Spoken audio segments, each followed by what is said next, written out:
Oi, gente, vamos falar hoje de bactérias parte 2. E a gente vai falar das bactérias do trato urinário e do trato gastrointestinal. Vamos falar primeiro do trato urinário.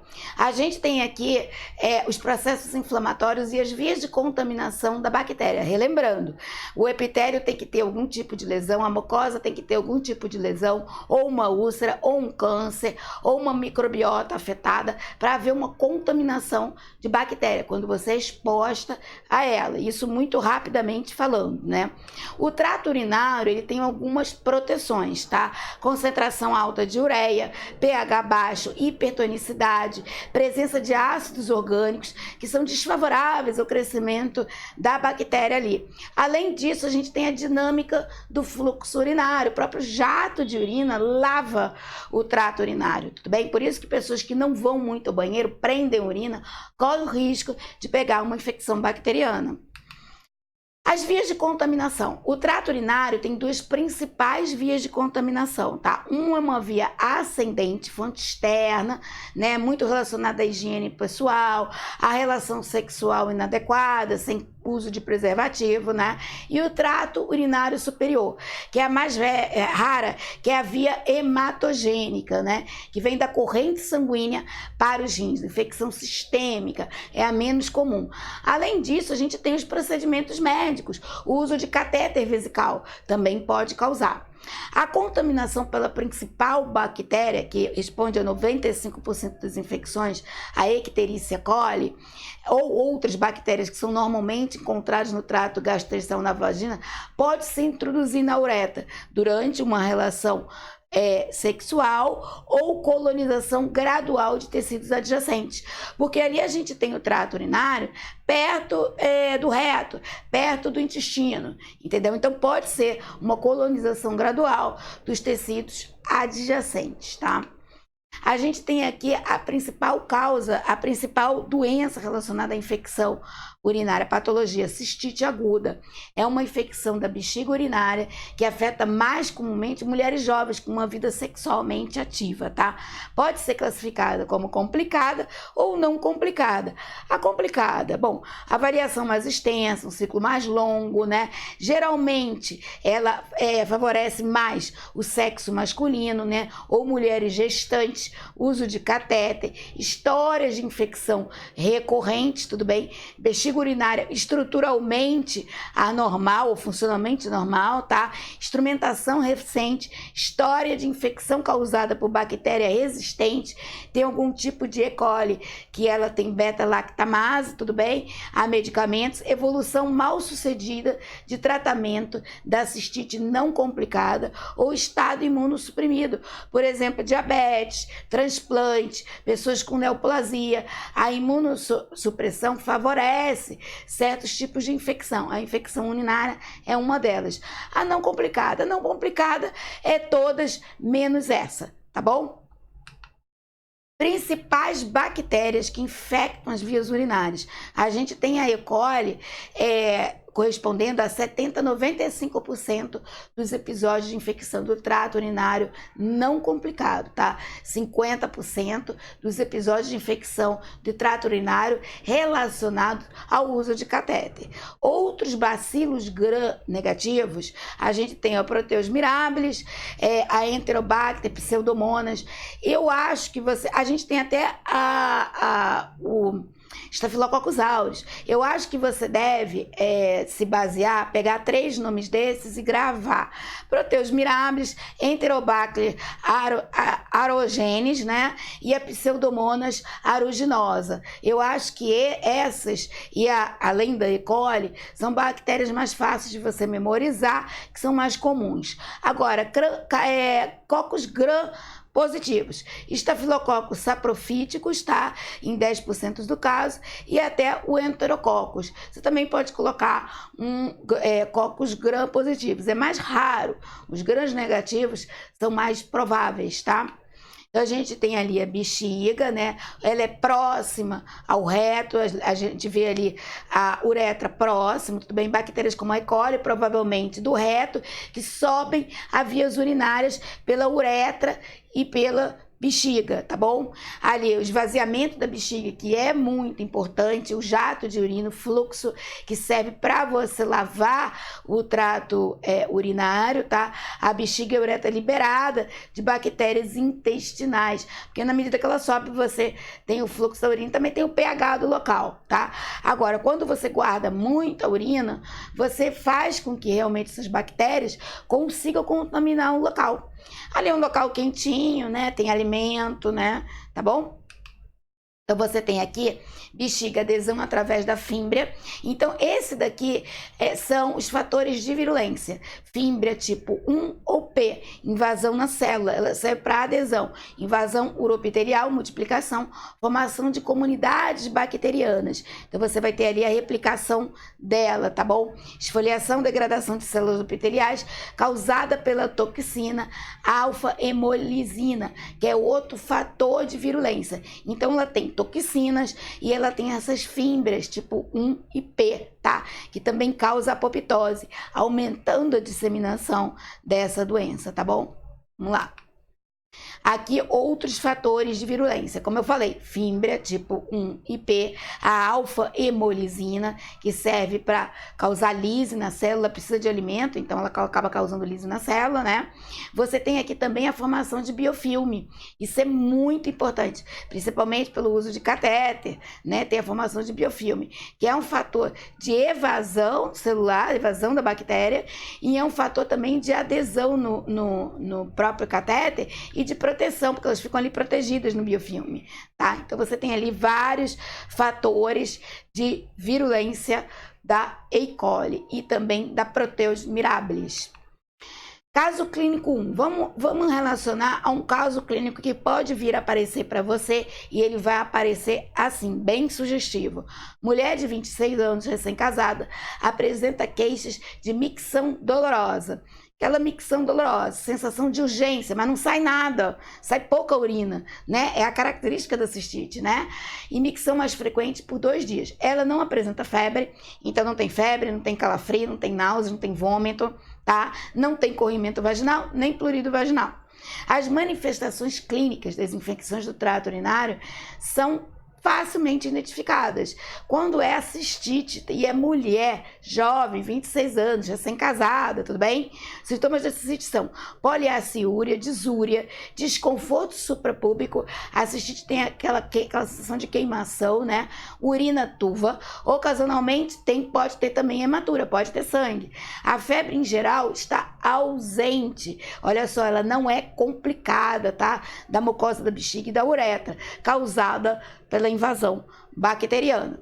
Vamos a um caso clínico 2, porque agora a gente vai passar para outro tipo de patologia, também ligada à infecção do trato urinário. Mulher de 34 anos, também jovem, saudável, apresenta febre, náuseas, dorsalgia no lado direito há 2 dias. Exames físicos apresentam temperatura, ela tem febre, pressão arterial 12/6, pulso 110, frequência respiratória 18, sensibilidade no ângulo costo-vertebral do lado direito durante a percussão. Urinanálise por tira reagente é positiva para leucócitos, nitritos e sangue, tem hematúria. Antecedentes pessoais. Atenção, gente, esse é um dos antecedentes pessoais mais importante. Ela tem DM1, ela tem diabetes mellitus tipo 1, desde os 5 anos de idade. Gente, diabetes mellitus tipo 1, ela favorece quando descompensada infecções urinárias, porque ela imunossuprime a pessoa, ela é imunossupressora, tá? E ela prejudica principalmente a resposta imune mediada por células, tá bom? Então, ela faz uso regular de insulina, né? Ali já teve várias internações por descompensação. Quanto maior a glicemia, mais o risco dela ter infecção urinária, tá bom? Então, última vez há 6 meses. Então, ela teve várias internações. A última internação foi há 6 meses. A frutosamina dela pode estar alta, a hemoglobina glicosilada dela deve estar alta. Então, ela é uma diabética descompensada, tá? Então, antecedentes familiares. Opa, o pai já teve vários episódios de cálculo renal. Então, ela tem 2 fatores de risco para a pielonefrite: o cálculo renal e o diabetes. O cálculo renal já seria uma outra história. Pode ser favorecido ainda pelo fato dela ser diabética. Ela tá com cálculo, a pielonefrite tá com cálculo renal, tem ali uma lesão no epitélio, ela ainda tem o diabetes, que não favorece ali o sistema imune dela. Então, ela tem todas as características. Jovem, recém-casada, né? Provavelmente não faz uso de preservativos, tudo bem? Vamos lá. Bom, pielonefrite em mulheres. A pielonefrite aguda, não complicada em mulheres, provavelmente se desenvolve em decorrência de uma cistite. Então, ela é pela via ascendente, tá? A mulher tem é mais próxima do meio externo do que o homem, por causa do canal da uretra dela, tudo bem? Então, nesses casos, os sintomas da cistite costumam preceder ao da pielonefrite, tá? Especialmente em pacientes com infecções não complicadas. Por outro lado, a patogênese pode envolver a disseminação hematogênica dos rins em pacientes com bacteremia. Normalmente, em mulheres que desenvolvam uma pielonefrite aguda, os patógenos colonizam primeiro a uretra distal, o introito vaginal, e depois ascendem para bexigas e pelos ureteres até os rins, tá? Mulher geralmente é por via ascendente, por questões anatômicas, tudo bem? A pielonefrite em homens, tá? São mais propensos a prostatite e hiperplasia prostática benigna, que causa uma obstrução ali da uretra, levando a bacteriúria. E, como consequência, com alguma frequência, a pielonefrite também. Então, você tem uma prostatite e hiperplasia prostática para explicar, mas também pode ser de cálculo, tá bom? Devido a cálculo renal, também pode. O homem é menos comum ser via ascendente. Pode ser por via hematogênica, pode ser cálculo, ele pode ser diabético e ter um cálculo, ele pode ter uma obstrução por causa de uma prostatite, por causa de uma hiperplasia prostática benigna, é menos comum, por questões anatômicas também, tá? Então, fatores de risco. O diabetes mellitus é um fator de risco altíssimo para diversos tipos de doença, porque a pessoa é imunocomprometida. Ela é imunossuprimida, né? Comprometida. A diabetes, ela não favorece a imunidade mediada por células. Quando, gente, descompensada. Então, a pessoa tem que estar descompensada. Meu pai tem diabetes tipo 1, desde jovem, muito cedo, desde adolescente. No início, quando ele conheceu minha mãe, ele era descompensado. Ele teve várias infecções urinárias. Isso em 1900 antigamente. Depois ele começou a se compensar e muito. Ele já tem 40 anos de diabetes, ele não tem nada, nenhuma complicação da doença, gente. Então, ele é extremamente compensado. Então, ele nunca mais teve isso, mas ele teve muito no início. Quando ele conheceu minha mãe, era muito jovem, ele teve muita infecção urinária. Minha mãe até relata os episódios. Depois, ele nunca mais teve. Então, ele não está mais imunossuprimido, tá? Ele tem as defesas ali intactas, né? Então, histórico familiar de cálculo renal. Também, corpo estranho no trato urinário, seja cálculo ou catéter, favorece o catéter por causa da formação de biofilmes, né? E o corpo estranho no trato urinário, as pedras renais permitem que a bactéria permaneça oculta no interior da pedra. Tudo bem? A gente tem aqui uma pielonefrite aguda, né? Os rins ficam purulentos. E agora vamos falar do trato gastrointestinal, tudo bem? Vamos lá.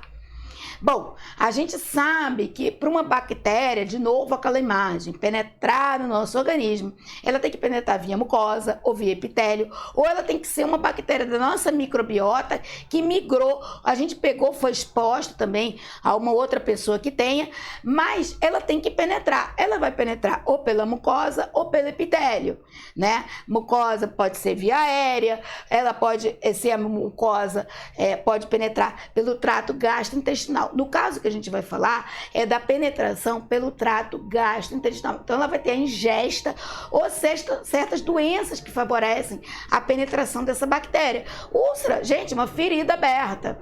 E câncer também é um processo inflamatório que pode causar um processo infeccioso.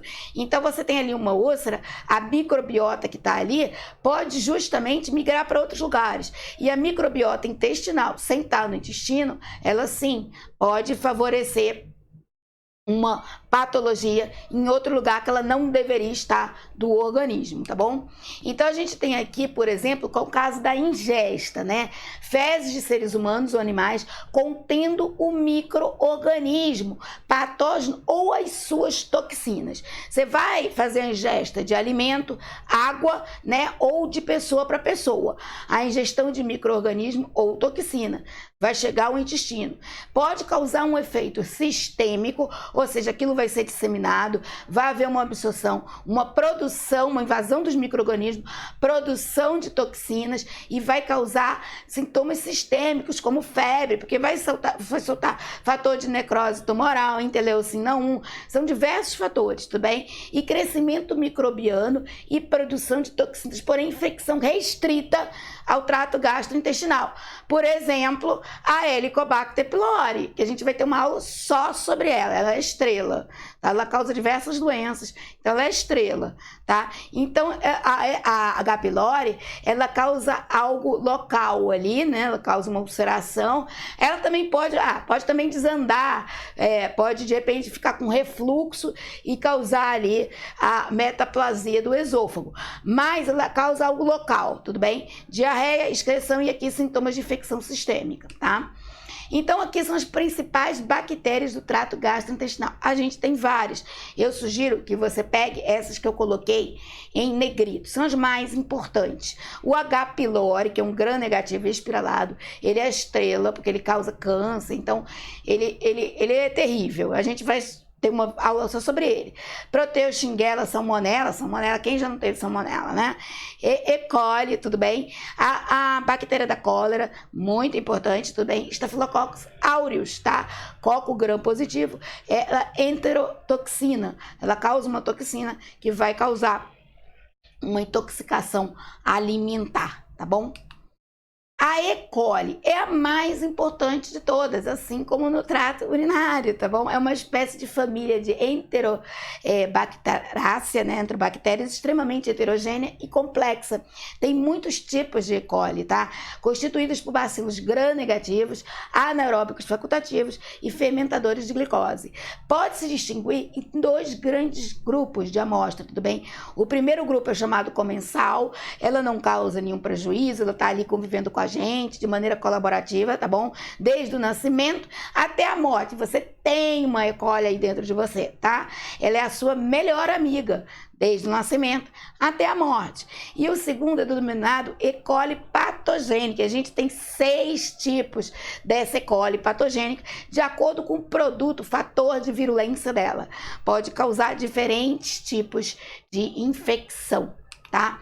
Então a gente tem aqui a E. coli, as características gerais dela. Olha, super bonitinha, gram negativa, rosácea, né? Rosa, né?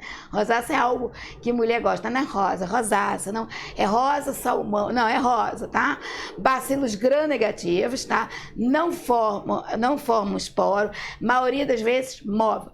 Fatores de crescimento, anaeróbico facultativo. Características bioquímicas, catalase positiva, tá bom? Fermentam lactose. Doenças relacionadas, enterites e distúrbios, diarreia, tá?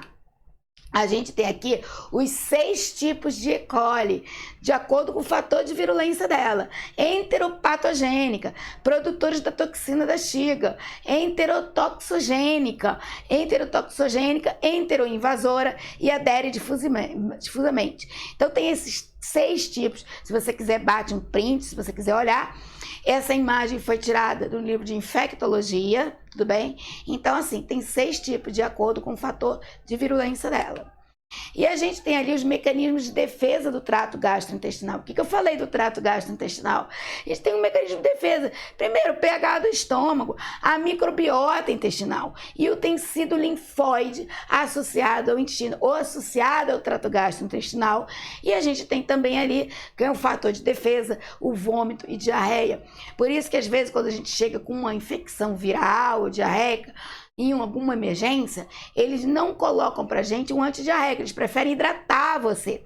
Porque, lógico, o vômito e a diarreia é para você jogar fora aquele patógeno também, tá?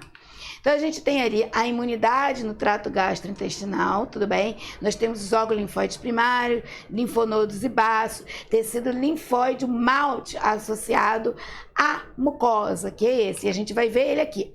Imunidade no sistema gastrointestinal. Imunidade inata do gastrointestinal, a gente tem dois tipos, e a imunidade adaptativa do trato gastrointestinal. Vamos olhar ela. Ali a gente tem as bactérias comensais. Gente, microbiota é um sistema de defesa inato, tudo bem? A gente tem o epitélio secretor de muco, oferece uma barreira inata à invasão de micro-organismos. Nós temos células epiteliais, células como as células M, que promovem o transporte de antígenos do lúmen para os tecidos adjacentes, para apresentar esse antígeno, tudo bem? Células da lâmina própria, incluindo células dendríticas, linfócitos T, macrófagos, oferecem defesas imunológicas inata e adquirida contra micro-organismos. E a gente tem um material estranho captado pelas células M, tá? Para as células apresentadoras é transferido para as células apresentadoras de antígeno da placa de Peyer subjacente e que então vai ativar os linfócitos apropriados lá na placa de Peyer. Linfócitos T e B, produtores principalmente de IgA. As placas de Peyer constituem o local de indução às respostas imunes do intestino. Isso é muito importante, tá bom? Gente, essa foi uma aula de bactérias 2, a gente está quase terminando. Vamos entrar depois em vírus, depois em fungos, depois dos plasmídios, e aí acabou MAD. Ainda tem mais uma aula que é de exames, que é muito importante, e também uma outra aula de imunologia 1, que é ligada a MAD2, tá bom? Um beijo, até. Mas está terminando.